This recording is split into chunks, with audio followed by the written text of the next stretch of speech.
আমরা বাঙালি ভোজন বিলাসী, প্রাণ ভরে খাই মোরা খেতে ভালোবাসি।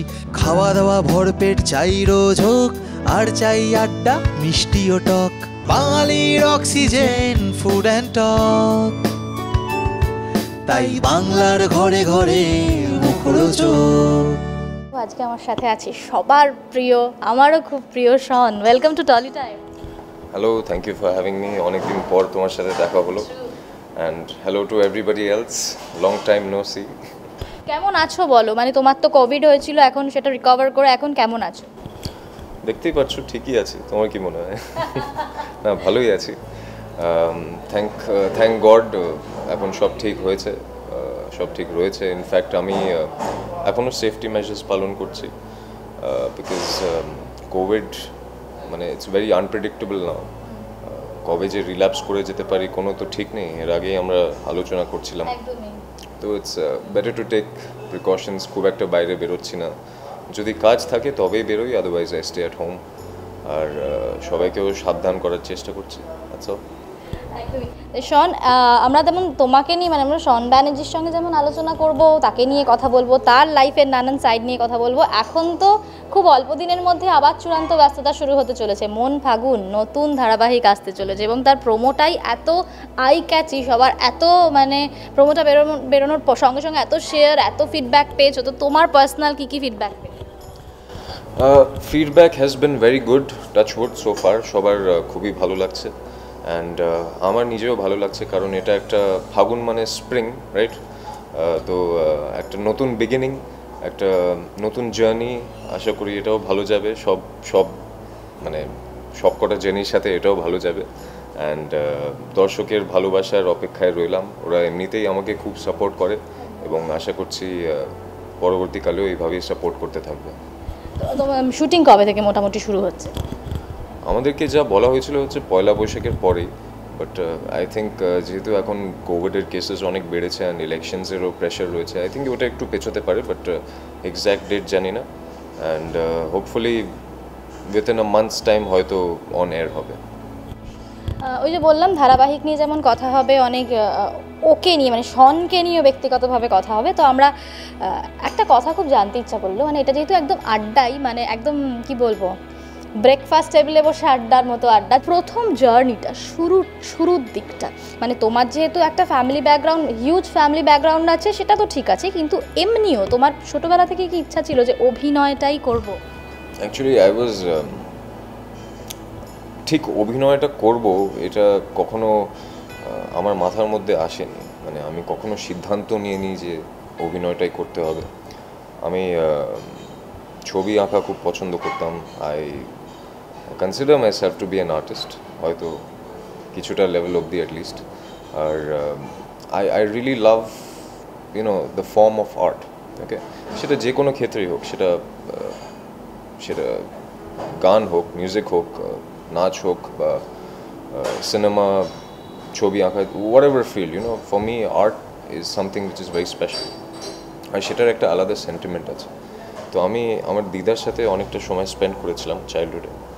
তো দিদার সাথে থেকে অনেক কিছু শিখতে পারলাম, অনেক কথাগুলোর অনেক মানে আছে এবং অনেক নিঃশব্দেরও অনেক মানে আছে। And that is something which দিদা রিয়েলি টট মি। আর কিছু জিনিসগুলো না আমাদের চোখের সামনে invisible, and art shows as that. তো আমার সেটা খুব ফ্যাসিনেটিং লাগলো এবং দিদা আমাকে খুব পুশ করতো এই চলচ্চিত্র জগতে এটা পারসিউ করতে। তো তখন I was not very confident, কারণ আমি সেটা কখনো এক্সপিরিয়েন্স করিনি। যা শুনেছিলাম দিদার মুখ থেকেই শুনেছিলাম। বাট আমি ভাবলাম কোথাও না কোথাও আই ওয়াজ ভেরি কিউরিয়াস, আমি জানার চেষ্টা করতাম যে এটা এক্স্যাক্টলি কী, মানে কেমন হবে। আর যদি পর্দার সামনে অভিনয় করতে হয় তাহলে সেটা করার জন্য কতটা কি লাগে, মানে নিজেকে কিভাবে তৈরি করতে হয়। তো এই জিনিসগুলো আমাকে বেশি ফ্যাসিনেট করতো। আর ইট ওয়াজ নট মানে সিদ্ধান্ত বলবো না, মানে এটা একটা ভালো লাগার মতো হলো। আর শুরুর দিকে আমি যখন আমার ডেবিউ সিরিয়াল বা ডেবিউ ফিল্ম যখন করেছিলাম, ফিল্ম তো বলবো না, বাট সিরিয়াল যখন করেছিলাম তখন আমার আমি খুব ভয় পেতাম, ওয়াজ ভেরি স্ট্রেসড আউট। আমি জানতাম না আমি কীভাবে করবো, বিকজ এটা অ্যাবসলিউটলি নিউ। হ্যাঁ, দর্শকরা কীভাবে নেবে, আর এর ব্যাপারে মোটামুটি এডুকেশন ছিল, একটা গাইডেন্স ছিল, একটা সাপোর্ট ছিল, বাট পারসিউ করতে গেলে তো আমাকে নিজেই করতে হবে। তো শুরুর দিকে যখন করলাম, ঠিক আছে, উইথ গডস গ্রেস সব ভালো গেল। আমি সিরাজের বেগম দর্শকের খুবই পছন্দ হয়েছিল, and I also goat even more confident. But এখন রাইট নাও 2021 আমার সেরকম ভয় লাগে না অভিনয় করতে। আমি শুধু আনন্দ পাই, and that is the most beautiful thing. এবং সবথেকে বড় কথা, যখন তুমি আনন্দ পাবে তখন তোমার উল্টো দিকের মানুষগুলোকেও তুমি আনন্দ দিতে পারবে, তাই জন্য দর্শকেরাও তোমার অভিনয় দেখে আনন্দই পায়, এনজয় করে পুরো ব্যাপারটাকে। কারণ বড় হওয়াটা কোথায়, মানে বেড়ে ওঠাটা কোথায়? দিদার কাছেই কি? খানিকটা দিদার কাছে। ইনফ্যাক্ট আমি বলতে চাইবো দ্যাট সবটাই দিদার কাছে। কিন্তু আমি নৈনিতালে বড় হয়েছিলাম, ওখানে আমার পড়াশোনা হয়েছিল, তো দিদার থেকে আলাদা ছিলাম কিছু টাইমের জন্য। বাট হ্যাঁ, পাহাড়েই মানুষ হয়েছি, পাহাড়ের লোকই বলবো খানিকটা। আমার শান্ত পরিবেশ বেশ ভালো লাগে, পাহাড়ের জায়গাটা অসাধারণ লাগে। আর তারপরে কলকাতায় আসি, আর কলকাতায় আবার আমার স্টাডিজ। কলকাতায় এসে মানে পুরো ব্যাপারটা কীরকম একটা অদ্ভুত লেগেছিল না, মানে কীরকম মনে হয়েছিল? কলকাতা শহরটাকে প্রথমে অ্যাকসেপ্ট করতে পেরেছিলে? প্রথমে একটু ডিফিকাল্টি হতো, যেহেতু আমরা খুবই একটা শান্ত পরিবেশের মধ্যে ছিলাম। আমি নয়, আমার সমস্ত বন্ধুরা, আমার টিচার্সরা। তো যেহেতু কলকাতায় ইজ এ মেট্রোপলিটন সিটি, আর এখানে সব কিছু ইজ ইন আ রাশ, তো শুরুর দিকে খুব ডিফিকাল্টি হতো অ্যাডজাস্ট করতে, বাট আস্তে আস্তে I got use to it. But Kolkata, I must say, is a beautiful place. কলকাতার মতো জায়গা হয় না। যতই তুমি পাহাড়ে যাও, পৃথিবীর যে কোনো জায়গায় যাও, কলকাতার মতো ওয়ার্মথ, কলকাতার মতো দ্যাট ওই ভালোবাসাটা কোথাও পাবে না। কত বছর থেকে, মানে কত বছর বয়স থেকে তুমি কলকাতায় এলে? মানে পড়াশোনার জন্য তুমি বলে নৈনিতাল ছিলে, তারপর কবে থেকে এখানে ব্যাক? ইটস বিন এখন 10 বছর হয়ে গেছে। 10 বছর হয়ে গেছে। মানে তার আগে পুরোটাই তুমি পাহাড়েই, মানে নৈনিতালেই পড়াশুনো সমস্ত কিছু? মোটামুটি। আচ্ছা, মানে তারপর ভেরি ইয়াং এজ, যখন ক্লাস 4 এর টাইম থেকে। মানে পুরোটাই বাইরেই ম্যাক্সিমাম। ইনফ্যাক্ট আমি সেন্ট পলসেও ছিলাম, দার্জিলিং, ওখানে একটা বছর কাটিয়েছি। দারুণ বড় হওয়া তো তোমার, ওই বলা যায় পরিবেশে, ওই রকম পরিবেশে বড় হওয়া। তো যেটা এক্ষুনি বলছিলে যে দিদাই অনেকটা জীবনের, তো সেই সময়ের কথা বলছি যখন তুমি অভিনয় আসনি, মানে দিদা প্রথম তোমার যখন প্রজেক্টটা, সেই প্রজেক্ট তো মনে হয় দিদা দেখতে পান? দিদা দেখতে পাইনি। ইনফ্যাক্ট আমি হ্যাঁ, মানে দিদা চলে যাওয়ার পর থেকে আমি আমার পথ শুরু করি। কিন্তু তার আগে কোনো সময় থিয়েটার ব্যাকগ্রাউন্ড বা দিদা কি কোনো অভিনয় করতে দেখেছে তোমাকে কখনো? দেখতে পান, এটা একটা আফসোস রয়ে গেছে সব। দেখো, যা হয় সব কিছুর একটা কারণ আছে, তো আমি শিওর এটারও একটু কোনো কারণ আছে। বাট হ্যাঁ, দিদা যদি আজকে বেঁচে থাকতো, দিদা যদি আমার কাজ দেখতো, তাহলে অবশ্যই খুব প্রাউড ফিল করতো। ইনফ্যাক্ট আমি নিজেই প্রাউড ফিল করতাম দিদাকে আমার কাজ দেখাতে। যে মানুষকে আমরা ভালোবাসি তারা তো মনের মধ্যেই থাকেন এবং সবসময় আছেন উনি তোমার সাথে। তো এবার আসি, শন এখন অনেক শুধুমাত্র ছোট পর্দায় নয়, আমরা দেখেছি বড় পর্দায় বা অন্যরকমভাবেও তোমাকে দেখা যাচ্ছে। তো পুরোপুরি একদম বাংলা ইন্ডাস্ট্রির বড় পর্দায় কবে শনকে দেখা যাবে? মানে as a main stream hero? Very soon, very soon. সেটাই আমার মানে লক্ষণ। সো হ্যাঁ, অফকোর্স ভেরি সুন। এটা কিন্তু টলি টাইমের ব্রেকিং, যে খুব তাড়াতাড়ি বড় পর্দায় শনকে আমরা দেখতে পাবো।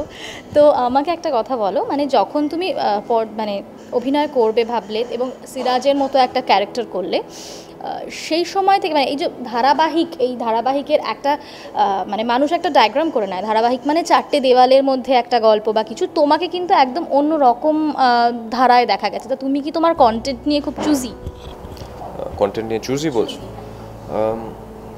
নট নেসেসারিলি, কারণ see as an artist, as an actor, এটা আমার ডিউটি যে আমি যে কন্টেন্ট আমার কাছে পেশ করা হচ্ছে সেটা দিয়ে আই এক্সপেরিমেন্ট উইথ ইট, আর সেটাকে আরও ডাইভার্সিফাই করার চেষ্টা করি।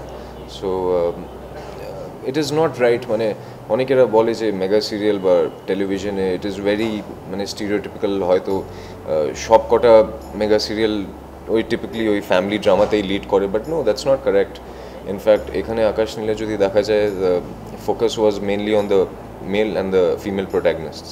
তো যেহেতু ওটা একটা লাভ স্টোরি, অন্যান্য ইনফ্যাক্ট হসপিটাল ড্রামা, অন্যান্য গল্প থেকে আলাদা, তো ইট অল ডিপেন্ডস আপন তুমি কিভাবে সেই জিনিসটাকে অ্যাপ্রোচ করছো। দিদার কথা বলছিলে, তাই একটা কথা মাথায় এলো যে ছোটোবেলার পয়লা বৈশাখটা কীভাবে, যেহেতু তুমি ছোটোবেলায় তুমি বললে পাহাড়ে ছিলে, আশা তো হতো এখানে, তো পয়লা বৈশাখটা ঠিক কীভাবে? না গো, আমার আশা হতো না, আমি ওখানেই থাকতাম। কোনো পয়লা বৈশাখ কাটানো হয়নি এখানে? খুব কম, মানে যখন খুব ছোট ছিলাম, maybe when I was 4 years old বা 5 years old, তখন। বাট সেরকম মেমোরিজ নেই পয়লা বৈশাখে। এই বছর ইনফ্যাক্ট আমার বাড়িতে যারা আছে তারাও তো খুব স্ক্যাটার্ড না, যেমন আমার দিদি ফ্রান্সে থাকে, আমার দাদা দিল্লিতে থাকতো, এখন কলকাতায় এসছে।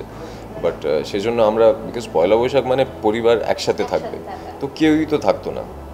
আর দিদাও ব্যস্ত থাকতো শুটিংয়ে বা কোনো একটা কাজকর্মে ব্যস্ত থাকতো, সো সেরকম মেমোরিজ নেই। আর আমি তো বেশিরভাগ সময় ওখানেই ছিলাম। তো তুমি যে ধারাবাহিক করছো সেইটা কি কখনো দেখার সুযোগ হয়, সময় হয়? হ্যাঁ, আমি দেখি। হ্যাঁ, অফকোর্স, আমার ভালো লাগে দেখতে। মানে আমার মনে হয় সবাইকেই নিজের কাজ দেখা উচিত না। দিদার সাথে বসে দিদার সিনেমা দেখা হয়েছে কখনো? হ্যাঁ, অফকোর্স অনেকগুলো সিনেমা দেখা হয়েছে। আমি যদি বলি ওই সময়ের হিরোদের মধ্যে তোমার রোল মডেলকে, মানে যার মতো হয় না, মানে আমরা একটা ভেবে নিই যে এই মানুষটাকে দেখে আমার অভিনয় জগতে আসা, এবং একে আমি নকল ঠিক বলবো না, এর মতো করে আমি নিজেকে পোট্রে করতে চাই। সেরকম কেউ নেই, I won't say role model, but হ্যাঁ অবশ্যই আমার উত্তম কুমারকে দারুণ লাগতো। আই ইউজ টু, মানে ওরকম কারিজম্যাটিক একজন মানুষ খুব কম দেখা যায়। ইনফ্যাক্ট বাংলা সিনেমায় I think he is the only, Bangla cinema জগতে over the years I think ওই ধরনের ক্যারিজম্যাটিক দ্যাট চার্ম, সেই স্টাইল, সেই পারফেকশনিজম খুব কম পাওয়া যায়। I think that is something to learn from. In fact আমি সেটা রেসপেক্ট করি, কিন্তু ওনাকে আরেকটা কারণের জন্য আরও বেশি রেসপেক্ট করি, হচ্ছে যে শুরুর দিকে ইনফ্যাক্ট দিদাও আমাকে বলতো যে শুরুর দিকে উনি অভিনয় জানতেন না, he didn't know anything about it, কিন্তু the will, the effort, the hard work which was involved in making him Uttam Kumar, that is something যেটা আমার খুবই মানে হ্যাটস অফ, দারুণ লাগে। মানে 6টা না 5টা ছবি ফ্লপ করার পরে ওনাকে একটা নাম দেওয়া হয়েছিল ফ্লপ মাস্টার জেনারেল বলে। তারপরে যখন উনি when he came back with tremendous power. তো I think that is something which is, কারণ বলে না একজন অভিনেতাদের, যে কোনো অভিনেতাকে, তাদেরকে সেই জায়গায় পৌঁছতে 10 থেকে 15 বছর লেগে যায়। ইনফ্যাক্ট আমার মেন্টরসরা আমাকে এটা শিখিয়েছে। So every day is a challenge, every cinema is a challenge, every show is a challenge. So it is all about trying, কারণ কেউ তো সেরকম সাংঘাতিক ট্যালেন্ট নিয়ে জন্মায় না। হয়তো ট্যালেন্ট রয়েছে, কিন্তু সেটাকে নার্চার করতে হয়, সেটাকে নিজেকে পুশ করতে হয়, নিজের কমফর্ট জোন থেকে বেরোতে হয়। So that's what makes an artist, and ওনার ক্ষেত্রে ইট ইজ রিয়েলি কমেন্ডেবল। আমি তোমাকে পেয়েছি আর এখানে আকাশ নীল নিয়ে কথা হবে না সেটা হবে না, কারণ দর্শকেরা তাহলে তো আমাকে ছাড়বেই না লিটারালি। তো এখানে আকাশ নীল একটা হিউজ পপুলার সিরিয়াল, এবং এটা কিন্তু মানে এরকম দেখা যায় না যে পার্ট 1-এর পর পার্ট 2 এতটা সাকসেসফুল হয়েছে। পার্ট 1টা যা সাকসেসফুল ছিল সেটাও ভীষণ সাকসেসফুল একটা ছিল, কিন্তু পার্ট 2টা হিউজ সাকসেস। এবং এই যে তোমার নতুন ধারাবাহিক এসছে, সেই সময় যেমন ভালো ফিডব্যাক পেয়েছো, এই একটা কথাও এসছে যে আমরা সনামিকা জুটিকে পেলাম না। তো এটা নিয়ে তুমি দর্শককে, এর আগেও আমাদের ফোন ইন ইন্টারভিউ গিয়েছিলো, সেখানেও তুমি বলেছো, তো এই রিয়াকশনটা কি কোথাও ভালো লাগায়, নাকি কোথাও মনে হয় যে নতুনভাবে অ্যাকসেপ্ট কেন? দেখো, ভালো লাগে টু অ্যান এক্সটেন্ট, কিন্তু সেটা যদি আমার কাজকে হ্যাম্পার করে, সেটা আমার পরবর্তীকালের কাজেরগুলোকে হ্যাম্পার যদি করে, then obviously it is not a good thing. কারণ দেখো, আমি ফিরে এসেছি one of the reasons is দর্শকদের জন্য। তো আমি যাই করি অবভিয়াসলি এটাতে তাদের ক্রেডিবিলিটি আছে, তাদের কথা ভেবেই করি, কারণ তারা আমাকে এত কিছু দিয়েছে, টেলিভিশন আমাকে এত ভালোবাসা দিয়েছে। সো যেটা হয়ে গেছে সেটা অবশ্যই আমি বুঝতে পারছি যে এখানে আকাশ নীল একটা বিরাট বড়, হ্যাঁ, একটা মানে সেন্টিমেন্টের সাথে যুক্ত রয়েছে, একটা দাগ এঁকে দিয়ে গেছে দর্শকদের মনে। বাট বলবো যে ঠিক আছে, ওটাকে চেরিশ করো, but at the same time also look forward to what is coming up. So মন ফাগুনটা আমার মনে হচ্ছে একটা, হ্যাঁ, আমি সেটা বলবো। অ্যান্ড প্লাস আমার মনে হচ্ছে মন ফাগুন যেভাবে আমাদের ক্রিয়েটার্স, আমাদের ক্রিয়েটিভ টিমরা যেভাবে এই গল্পটাকে নিয়ে ভাবছে, I think this will be something very special, আর দর্শকদের এটা খুব ভালো লাগবে। ইটস আ র্যাপিড ফায়ার, তো যতটা র্যাপিডলি দেওয়া যায় আর কি। ওকে, এখানে আকাশ নীল না সিরাজের বেগম? এখানে আকাশ নীল। রোম্যান্টিক হিরো না অ্যাংরি ইয়াং ম্যান, কোন জনারটা? বোথ। তা শন কীরকম, মানে মাঝে মাঝে একটু গল্পও হয়ে যাবে এটা নিয়ে, রোম্যান্টিক নাকি একটু অ্যাংরি ইয়াং ম্যান? সেটা তুমি বলবে। আমি তো ওকে যেরকম চিনি তাতে খুব একটা অ্যাংরি ইয়াং ম্যান না, খুব মিষ্টি একটা ক্যারেক্টার আর কি। অভিনেতা না হলে কি হতে? পেইন্টার। এখনকার কোনো হিরোইন যারা আছেন, বড় পর্দার কথা বলছি, তোমার মনে হয় তুমি যদি নিজে কাস্ট করো কাউকে, তোমার সাথে কাকে কাস্ট করো? নোবডি অ্যাজ অফ নাও। নিজেকে 3টে শব্দে ডেসক্রাইব করো। কাম, পোলাইট,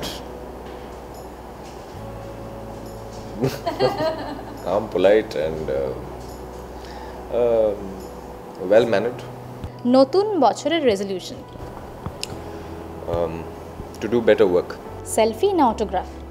অটোগ্রাফ, কারণ সেলফি আজকাল খুবই কমন হয়ে গেছে। আজকাল অটোগ্রাফ খুব একটা নেওয়া হয় না লোকেদের, আর অটোগ্রাফ দিয়ে একটা you feel special, you feel good যদি কেউ আসে আর তোমার অটোগ্রাফ চায়। আমার কাছে অনেকেরই এসছে, অ্যান্ড আমি ভার্চুয়ালিও দিই autograph, but it feels good, feels good. এখনো পর্যন্ত সব থেকে বড় কমপ্লিমেন্ট বা দর্শকদের তো তোমার প্রতি কি বলবো, অতুলনীয় ভালোবাসা, তার কোনো ভালোবাসা, এইরকম কোনো কমেন্ট বা এরকম কোনো ঘটনা মনে পড়ে যেটা তোমার ফ্যানেরা তোমার জন্য? ঘটনা সেটা তো অনেকেই রয়েছে, বাট স্পেশালি তোমার মনে দাগ কেটে গেছে, এটা সারা জীবন মনে থাকবে। অনেক রকম অনেকে অনেক কিছু বলে, শুধু সোশ্যাল মিডিয়ায় বলার কথা বলছি না, তোমার অবধি পৌঁছেছে এবং তোমাকে, হ্যাঁ, আমার বাড়ি অবধিও পৌঁছে গেছে, মানে এরকমও হয়েছে। ইনফ্যাক্ট উইথাউট এনিবডিজ পারমিশন আমার বাড়ির ভেতরে ঢুকেও গিয়েছিল। তো ওটা মানে obviously that is stress passing, but in a good way, I understand. But that was one memory আমার মনে আছে। অ্যান্ড তারপরে ওরা সরিও বলেছিল, একটা চিঠি লিখে, দ্যাট সরি সন্ধ্যা, আপনার বাড়িতে এভাবে ট্রেসপাস করার আমাদের কোনো ইচ্ছে, মানে কোনো মোটিভ বা ইন্টেনশন ছিল না, তো প্লিজ কিছু মাইন্ড করবেন না। তো তারপরে আমি ওদেরকে রিপ্লাই ব্যাক করলাম দ্যাট ঠিক আছে, ইটস ওকে, নো প্রবলেম। আসলে আমার বাড়িতে একটা ছোট বাচ্চা আছে, আর এখন কোভিডের সময়, তো তোমরাও একটু বি এ লিটল কেয়ারফুল। আর তোমরা যদি আমার সাথে যোগাযোগ করতে চাও তাহলে আমি ভার্চুয়ালি অ্যাভেলেবেল রয়েছি, আমাকে তোমরা মেসেজ পাঠাতে পারো, বা আমি তাদেরকে একটা অ্যাড্রেস দিয়ে দিয়েছিলাম যারা ওরা চিঠি পাঠাতে পারতো আর আমার সাথে কমিউনিকেট করতে পারে। কোন বিষয়টায় শন খুব রেগে যায়? খুব একটা রাগি না ও, ইনফ্যাক্ট আমার ঠিক মনে নেই দ্য লাস্ট টাইম আমি কবে রেগেছিলাম, বিকজ হ্যাঁ, এটা কি করে সম্ভব? মেডিটেশন করো? সাংঘাতিক, প্রচুর লেভেল মেডিটেশন করি। আর আমার যে ক্যারেক্টার আছে উজানের সময়, সেখানে যখনই সিনসে যখন রাখতে হতো, আমার নিজেই কেমন একটা লাগতো, আমার খুব ড্রেন লাগতো, বিকজ আমি কোনো একটা মেমরির ব্যাপারে ভাবতাম যেটা আমাকে প্রচুর রাগিয়ে দিত, অ্যান্ড সেটার মধ্যেই থাকতাম 5-10 মিনিট ধরে। আর তারপরে যখন সিনটা করতাম, সিনটা করার পর I use to feel very drained, তো রাখতে একদম ভালো লাগে না। যে অ্যাংরি ইয়াং ম্যান লুকে তোমাকে দেখেছি, আমি বলছি ইটস লাইক যদি আমি কাউকে দেখি, মানে কাউকে দেখে আমার যদি একটু রাগ হয়ও, আমি ওটাকে চেপে ফেলি, অ্যান্ড আমি যদি ওকে কনফ্রন্ট করতেও যাই, আমি ভদ্রস্থভাবে করি, in a very sarcastic way also too sometimes. আর কিন্তু প্রবলেম হচ্ছে মাঝে মাঝে ও সেটা বোঝে না। ওকে, অভিনেত্রী হিসাবে সুচিত্রা সেন না সুপ্রিয়া দেব? সুপ্রিয়া দেবী। সূর্যোদয় না সূর্যাস্ত? সূর্যাস্ত। সানসেট হওয়ার সময় আমি একদিন, আমার মনে আছে, গঙ্গা ঘাটে আমি জাস্ট আমার বন্ধুর সাথে বসেছিলাম, very close friend of mind, তোর সাথে আমি সানসেট দেখছিলাম and I just close my eyes 2 minutes আর আমি প্রে করলাম। তখন আমার সময়টা খুব খারাপ যাচ্ছিল অ্যান্ড আই প্রেড দ্যাট আগামী দিনগুলো খুব ভালোভাবে যায় অ্যান্ড দ্যাট অ্যাকচুয়ালি হ্যাপেন্ড। মানে আমার সিচুয়েশনটা খুবই অ্যাডভার্স ছিল, খুব একটা ক্রাইসিসের মধ্যে ছিলাম, কিন্তু ইট ওয়াজ নট ম্যাজিক। কিন্তু যেটা আমি দেখলাম সেটা হচ্ছে পরের দিন এবং তার পরের দিনগুলো আই ফেল্ট অ্যাট পিস। একটা হয় না অ্যাডভার্সিটির মধ্যেও ইউ ক্যান হ্যাভ পিস, যখন ঝড় ওঠে তার মধ্যেও তুমি শান্তভাবে তাকে পেরিয়ে যেতে পারো। So that is something which sunsets do to me. আর সেটা আমার লাইফে একটা বিরাট বলবো না, ছোট্ট একটা জিনিস, বাট ইটস বিউটিফুল। তো পাহাড়, সমুদ্র না জঙ্গল? ফার্স্ট প্রেফারেন্স এখন সমুদ্র। একটা টাইমে পাহাড়ে ছিলাম, ও পাহাড় ভালো লাগতো, কিন্তু অনেকটা পাহাড়ে থাকার পর না একটু ইচ্ছে করে যে চলো এবার একটু সমুদ্রে থাকি বা একটু ফ্ল্যাটসে থাকি বা একটু শহরে থাকি। সো যখনই পাহাড় ভিজিট করি আমার দারুণ লাগে, but I prefer the beach. পাহাড়ে একটা অন্য রকমের পজিটিভিটি আছে, বিচে একটা আলাদা পজিটিভ আছে। যেমন হ্যাঁ, যে ব্রিজটা আসে না বিচে, it's actually it's very good. সেটা তোমাকে তোমার যে এনার্জি আছে সেটাকে রিপ্লেনিশ করে দেয়। দর্শক জানতে চায়, এটা আমার প্রশ্ন না। What is your relationship status, single ya happily mingle? Happy to be single, happily single. জীবনে প্রথম কোন বয়সে প্রেমে পড়েছো? ক্লাস 2। ক্লাস 2তে প্রেমে পড়েছো টিচারের? না, আমার একজন ক্লাসমেট ছিল। ওকে, রিজেক্ট হয়েছো শন কখনো? হ্যাঁ। বলতে পেরেছো কাউকে কখনো? না, রিজেক্ট হয়েছে প্রচুর। তুমি রিজেক্ট হয়েছো? Reject. Okay, I think I was not very good looking when I was in my teens, আমার মাঝে মাঝে একটু ম্যালনিউট্রিশন লাগতো, কারণ বোর্ডিং স্কুলে তো খুব একটা ওই যা হয় নাকি, খাওয়া দাওয়া তো ঠিকঠাক হয় না, তারপরে খুব খেলাধুলো হতো, তো আই ইউজ টু গেট ট্যান্ড, একদম পুরো ব্রাউন হয়ে যেতাম আর কি। তো অনেকবার রিজেক্ট হয়েছি, কিন্তু তার সাথে অনেকেরা আবার অনেক প্রপোজালসও আসতো, কিন্তু তাদেরকে খুব একটা সেই সময় খুব একটা পছন্দ হয়নি। আর খুব অদ্ভুতভাবে পরে কিন্তু পছন্দ হলো। সেটা কি আর জানানো হয়েছে পরে? জানানো হয়েছে, ওকে। তারপরে ও আবার রিজেক্ট করে দিল।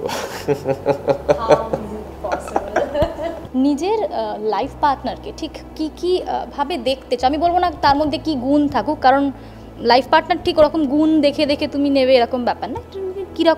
কিরকম হোক চাও? আসলে আজকালকার যুগে দেখি, সোশ্যাল মিডিয়া যখন পড়ি কত কিছু হয়, so it's very difficult to trust. তো আর কাউকে ট্রাস্ট করলে মাঝে মাঝে মনে হয় যে একে ট্রাস্ট করা যায়? আমি যে ট্রাস্ট করছি এটা কি অন্ধবিশ্বাস, না এমনি এমনি করছে just for the sake of doing it? So I think trust is a very important factor. কাউকে যদি হোল হার্টেডলি ট্রাস্ট করা যায়, জেনুইনলি ট্রাস্ট করা যায়, আর সে যদি তোমার ট্রাস্ট রাখে, দ্যাটস বিউটিফুল। আমার এরকম অনেক বন্ধু রয়েছে, অনেক ফ্রেন্ডস রয়েছে, অনেক বলবো না, কারণ I am a person who is not very outgoing socially. আমার একটা ছোট্ট একটা সার্কেল আছে, তাদের সাথেই আমি সময় কাটাই, তাদের সাথেই ঘুরতে বেরোই, হোয়াটএভার। কিন্তু ট্রাস্ট ইজ ভেরি ইম্পর্ট্যান্ট। সেটা সেটা I sometimes think I don't mind being single also all my life, as long as I have somebody to trust. সেটা আমার মাও হতে পারে, সেটা আমার দাদাও হতে পারে, আমার বন্ধুও হতে পারে।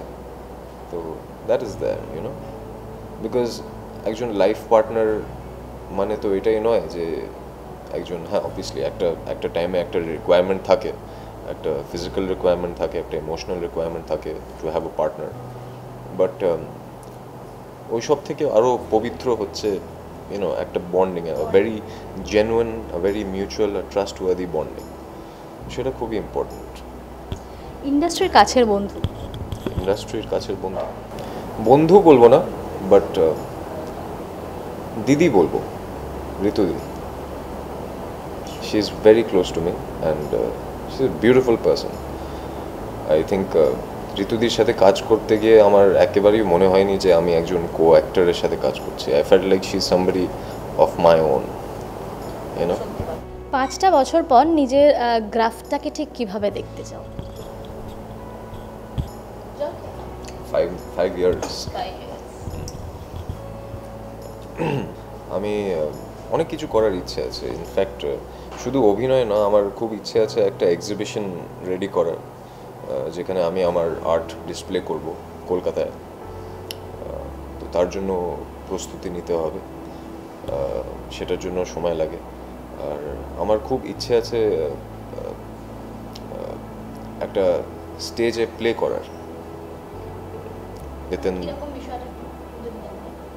একটা থিয়েটার, ইউনো, একটা থিয়েটার করা, একটা স্টেজ পারফরমেন্স করা, সেটাও কলকাতায় বা বেরাবার। তো এই দুটোই রয়েছে এখন মাথায়। এখনকার অ্যাক্টর অ্যাক্ট্রেস যদি বলি, favourite actor actress? Favourite actor actress, দেখো ফেভারিট অ্যাক্ট্রেস হচ্ছে আমার অল টাইম ফেভারিট অ্যাক্ট্রেস তো আমার দিদাই হবে। তো I don't think anybody can replace her. ওটা তো ওই সময়টার কথা, আমি এখনের কথা বলছি। আসলে এখনকার কাজ না খুব একটা দেখি না, খুব একটা দেখা হয়ে ওঠে না। তো আমি ঠিক সঠিক কে আমি সেটা বলতে পারবো না। অ্যান্ড ছেলেদের মধ্যে আই রিয়েলি লাইক ঋত্বিক দার কাজ, is really good, is very good. In fact অনির্বাণও আছে, অনির্বাণ ইজ ফ্যাবুলাস। তো এরা আমাকে ইন্সপায়ার করে, you know, they really do good work. Dream character যদি বলি, এখন অনেক ক্যারেক্টার করেছো, এখনও আরও অনেক ক্যারেক্টার করবে, কিন্তু ড্রিম ক্যারেক্টার যদি বলি করতে চাও? আসলে বায়োগ্রাফিগুলো করা না খুব ডিফিকাল্ট, তো আমি সেই ব্যাপারে এখন বলবো না। বাট আমার খুব ইচ্ছে আছে একজন একজন গ্যাংস্টার রোল করা, একজন লিডার, একজন অ্যালফা মেল যেমন ছিল না, ওরকম। এটা খুব ইন্টারেস্টিং একটা কোয়েশ্চেন হবে আই থিঙ্ক। যদি সুপ্রিয়া দেবী এবং উত্তম কুমারের কোনো একটা সিনেমার রিমেক হয়, তুমি কোনটাতে নিজে কাস্ট হও বা নিজেকে কাস্ট করুক সেটা চাইবে? দেখো অনেকগুলো ইন্টারেস্টিং রিমেক্স হতে পারে, বাট আমি সেই প্রজেক্টের সাথে কোনোভাবে যুক্ত হব, but I would not cast myself in that. আমার যেমন সন্ন্যাসী রাজা খুব ভালো লাগে, লাল পাথরও, তো এই দুটো সিনেমা, ইনফ্যাক্ট অববধি সুন্দরীও খুব ভালো, এখানে দিদা নেই, বাট এই সিনেমাগুলোর ভালো রিমেক হতে পারে, স্পেশালি ইন 2021। কারণ এই সিনেমাগুলো মানে they much ahead of their time, হ্যাঁ না? তো ইনফ্যাক্ট ইভেন মেঘে ডাকা তারা। সো আমি নিজেকে কাস্ট করতে চাইব না। আমি হয়তো হ্যাঁ I can support it in some way, but এগুলো যেহেতু একটা মাস্টারপিস, এগুলো হয়ে গেছে, so I don't know public এটা কীভাবে নেবে, যেহেতু অডিয়েন্সের একটা বায়াসনেস রয়েছে এই সব পুরনো গোল্ডেন এরা আর্টিস্টদের প্রতি, সো ওরা হয়তো অ্যাকসেপ্ট করতে পারবে না অত সহজে। Favourite passing time? যখন ফাঁকা থাকে কি করে? ছবি আঁকে শুধু? ছবি আঁকি, মেডিটেশন করি, মাঝে মাঝে জাস্ট বসে ভাবি, একটু পন্ডার করি জীবনের ব্যাপারে, আর আজ অবধি কী করতে পেরেছি লাইফে। ওই হয়তো জাস্ট কিছুক্ষণ আগেই কারোর সাথে একটু সময় কাটাচ্ছিলাম, একটু যেমন তোমার সাথে এখন এত ভালো আমরা উই আর কনভার্সিং। মাঝে মাঝে এবার বাড়ি গিয়ে যখন কিছু করা থাকবে না, এটা নিয়ে ভাববো যে বাহ কি দারুণ কথা বললাম, কি দারুণ প্রশ্ন করেছিল। এনজয় তো করছি, অবশ্যই করছি, নাহলে বলতাম না। আমাকে একটা কথা বলো, জীবনে এতগুলো বছরে কোনো আক্ষেপ রয়ে গেছে যে এটা কেন করলাম বা এটা কেন করা হলো না, এরকম কোনো আক্ষেপ তো নেই। হ্যাঁ, শুধু একটাই রয়েছে যে দিদা আমার কাজগুলো দেখে যেতে পারলো না, বাট আগে যেমন বললাম সব কিছুর একটা কারণ আছে, সো এটারও নিশ্চয়ই একটা কারণ আছে। তো আক্ষেপ করাও জীবনের একটা পার্ট, না হলে আমরা এগোতে পারি না। 10টা বছর জীবন থেকে পিছিয়ে গেলে কি চেঞ্জ করতেন? I don't want to change anything. আমার কোনো রিগ্রেটস নেই, to be very honest, because এই 10টা বছরের মধ্যে আমার সাথে যা যা হয়েছে তার জন্যই আজকে আমি এই জায়গায় রয়েছি, and I am happy, I am content. নিজের লাইফে সব থেকে বড় প্রাপ্তি যদি বলি, সব থেকে বড় প্রাপ্তির দিন একটা তো কিছু থাকে, সেটা অনেক আছে নিশ্চয়ই। আমি যখন আমার ফার্স্ট অ্যাওয়ার্ড পাই ওই টেলি একাডেমির তরফ থেকে সিরাজউদ্দৌলার চরিত্রের জন্য বেস্ট অ্যাক্টর অ্যাওয়ার্ড যখন পাই, দ্যাট ওয়াজ ভেরি মানে আমি বাড়ি গিয়ে কেঁদে ফেলেছিলাম। ইনফ্যাক্ট দিদার ছবির সামনে, কাউকে এসব শেয়ার করি না, নিজের মধ্যেই রাখি, বাট ইট ফেল্ট গুড মানে মনে হলো যে আজকে যদি দিদা এখানে থাকতো তাহলে শি উড হ্যাভ রিয়েলি মানে আমাকে জড়িয়ে ধরতো There's a big emotion.